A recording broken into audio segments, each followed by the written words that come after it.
welcome back to my channel. For you all who do not know, I have a detailed video on my channel on how I did this box braid ventilation, and the link to the video will be in my description box.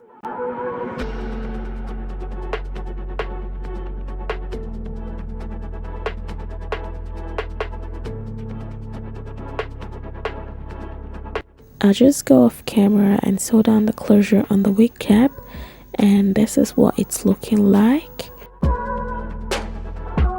So for braiding, I'll be using 10 rolls of Brazilian wool, and this color is called copper. I want the braids to be a bit long, so for the Brazilian wool the measurement is 24 inch. I'll also be adding braiding hair to the ends. I'll tell you why later. And the measurement for the braiding hair is 10 inch.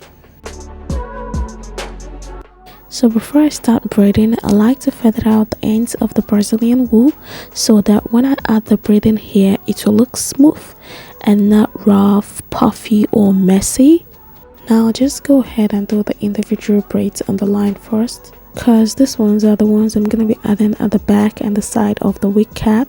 It's way easier for me to do individual braids and sew it down on the wig cap than to crochet and braid. Anybody got time for that? Definitely not me. So the reason I added braiding hair to the end was because I want the ends to be silky. I didn't want to use braiding hair all through, because damn, if I do, the wig is going to be as heavy as hell. That's why I used Brazilian wool with a touch of braiding hair to the ends, you know, to achieve that silky ends, you feel me? Yeah.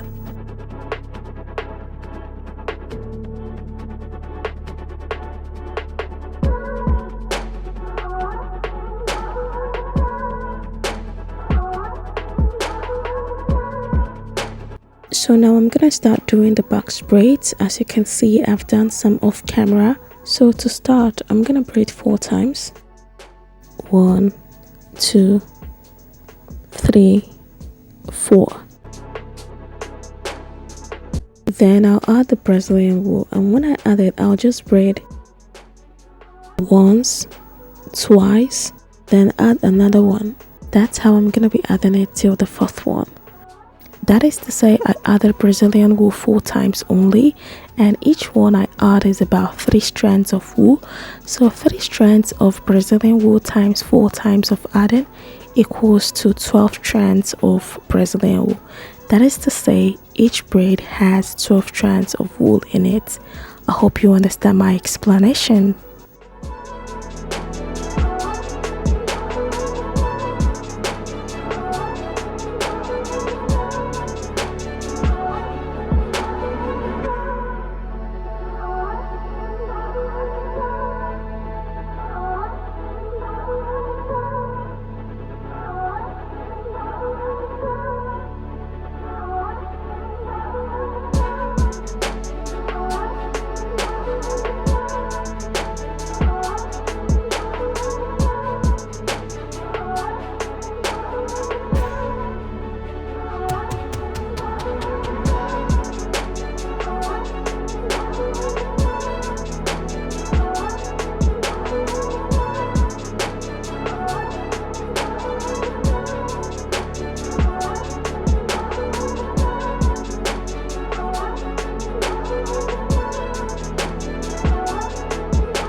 So guys, I'm done doing the box braids. I'll now go ahead and sew down the individual braids at the back and side of the wig cap.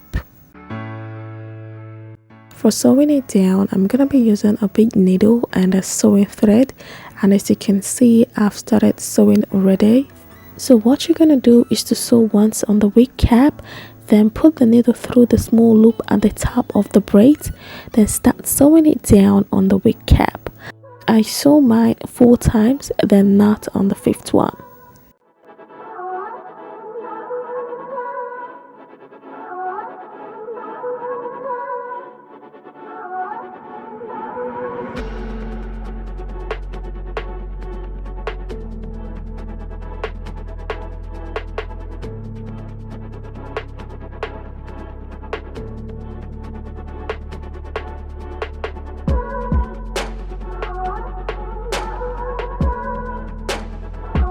After that, put the needle underneath the wig cap and pull out from where you're going to sew another braid.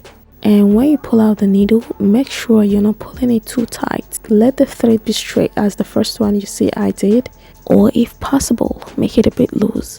Cause if you pull the thread too tight, when you're done sewing in all the braid and try to wear the wig, it won't fit on your head no matter how you try. So if you're not experienced, please do not use this method. Just use the crochet and braid method, which is popular and almost everyone uses that method. I'm using this method because it's much easier and faster for me.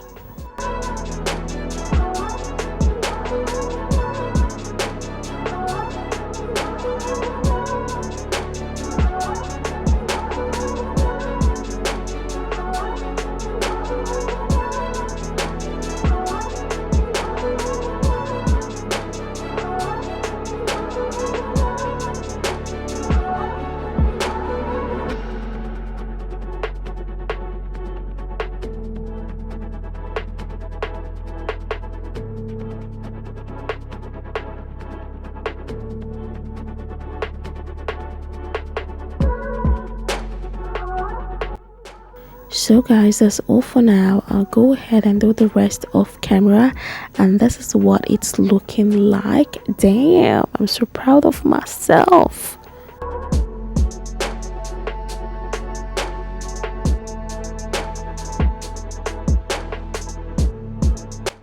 Now you either dip this wig in hot water or pour hot water on it, whichever works for you.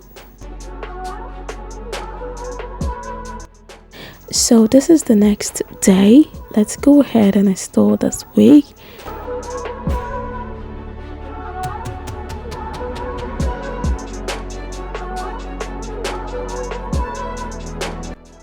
And for laying the closure, I'm gonna be using the Got to Be Glued spiking glue as usual. So yeah, just chill for the final look.